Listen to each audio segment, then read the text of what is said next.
And CJ&G has been making headway with social media, with a lot of what they do, their tactics. We've done interviews with several people to talk about how they've kind of become the cool cartel and how they manage social media and how they influence the younger generations, but also the dangers of having them at the helm, them being able to start now gaining more territory because of this war that's going on internally. Is that correct?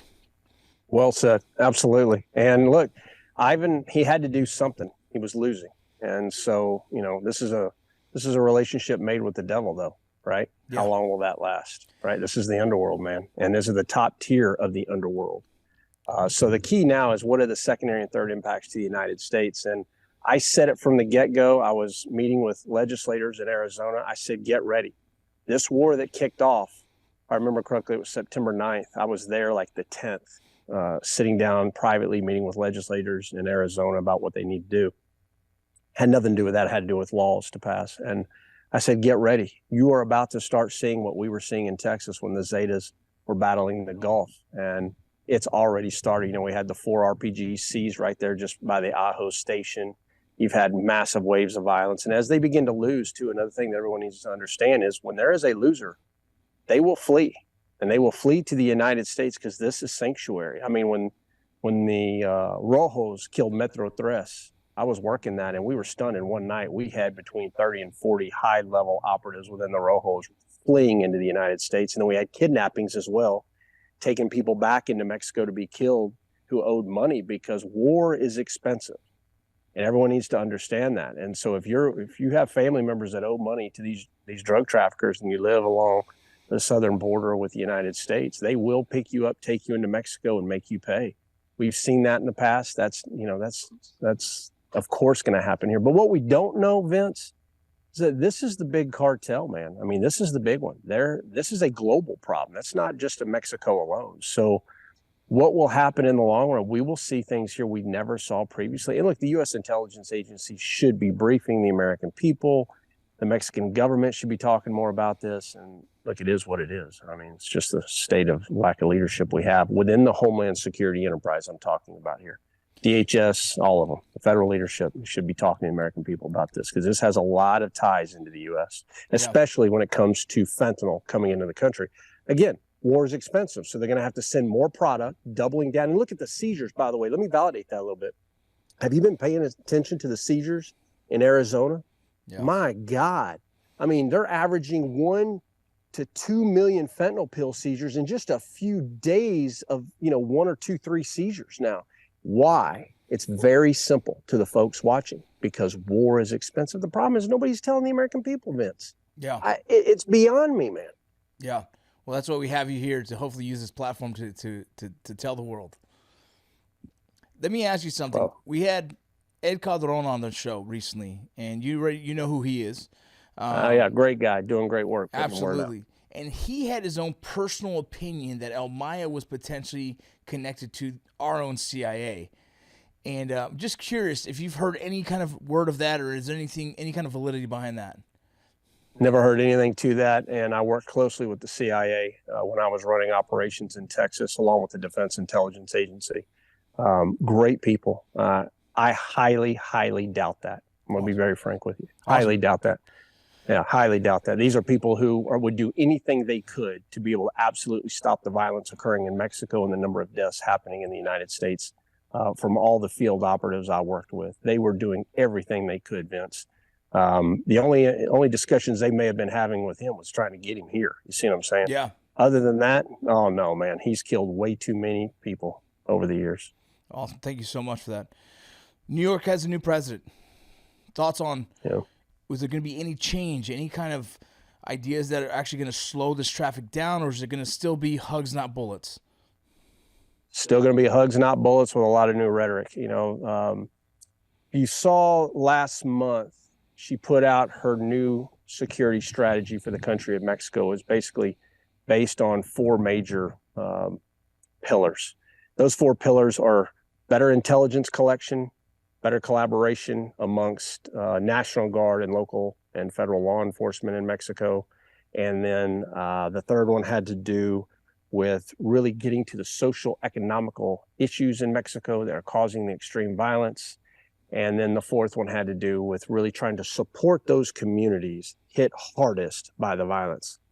Well, what the shit does any of that mean? It means nothing to the viewer but a bunch of noise. Listen, these people are training with Middle East terrorist organizations. They are training with former special forces. They leverage military-grade weapons of first, second, third, and fourth generation armored vehicles. They leverage surface-to-air missiles, RPGs, AT-4s, 50 caliber belt-fed machine guns. The list goes on, Vince. And, all the talk in the world about wanting to stop this that way, it's never going to work.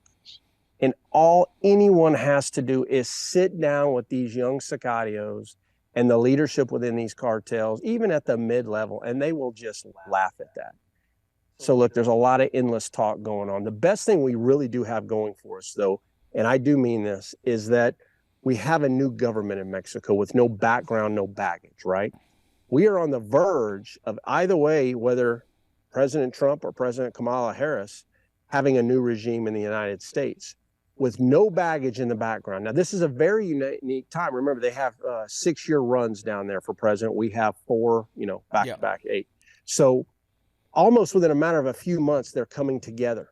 This is fantastic. We have the ability to start from the ground, build entire new pipelines of intelligence sharing like we had historically that has absolutely been eliminated by the AMLO administration in Mexico. All the pipelines, Vince, that we had where we were sharing with the bunker down in Mexico City or with SAMAR, which are the Mexican Marines, all of that has been decimated. Your viewers need to know that.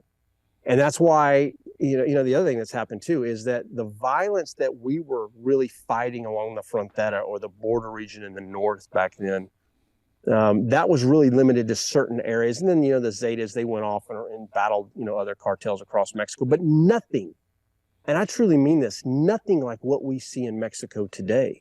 So they are truly battling. I monitor these battles every day on social media, what the current tripwires are, the car bomb that just went off down there, that was one of the largest one we've ever seen. And I shake my head. They are losing their country. They are truly losing it now. And it's time to really be open and honest and transparent with the Mexican people, the American people, and do all we can to help save lives, because I can tell you, as somebody that knows these cartels very well, they won't stop. They can't. They're at war. And they don't care about us, and they don't care about the Mexican government. What they fear are their rivals, as you've heard me say in the past many, many times. And so they're going to keep battling. They're going to keep making worse and more powerful strains of fentanyl mixed with xylazine, netazine, as we're already seeing, parafentanyl, serafentanyl, and the list goes on, because of these wars. And so we've got to stop them. We've got to. Man, it's a crazy time. So recently there's been some reports about concerns that Hamas has been working with cartels. From your perspective and your professionalism, is there any truth to that? Have you heard any kind of intel on that? Yes, I can 100% validate it. As a matter of fact, if you'll pull the video, you can actually run it on this podcast. I went down and interviewed one of guy's really a legend in Israel. I was just there last month, and I spent 10 days in Israel, was up on the Lebanon border. But my whole reason for going down there was to interview a former colonel who's still very close to the higher echelon and has been reactivated. He is the mastermind, Colonel Tirza, who built the wall around Israel. And he admitted straight out that they have known for the last 5 years that Hamas has been working with the Tijuana cartel, which, for those of you that might know this, that's mostly CJ&G today, Cartel Jalisco New Generation. And they've been digging tunnels into San Diego and helping really with the trade craft of how to do that, digging in those sandy areas. They've known about this for 5 years. So that is 100%, and I put that out, by the way, on national news with that interview, 100%. That's literally why I went to Israel. That's crazy.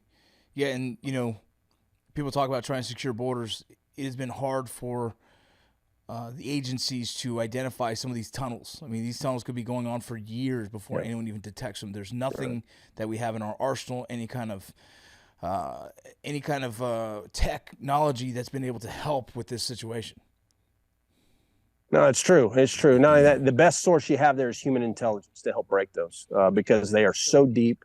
And look, at the end of the day, the Sinaloans, they've been at this game a long time, digging tunnels into our country, but also look at the tunnels that were dug, to get Chapo out of prison. Look at all the tunnels he had under his safe houses. So, they've got a long history of building incredible tunnels to move, a lot of drugs into this country and a lot of people.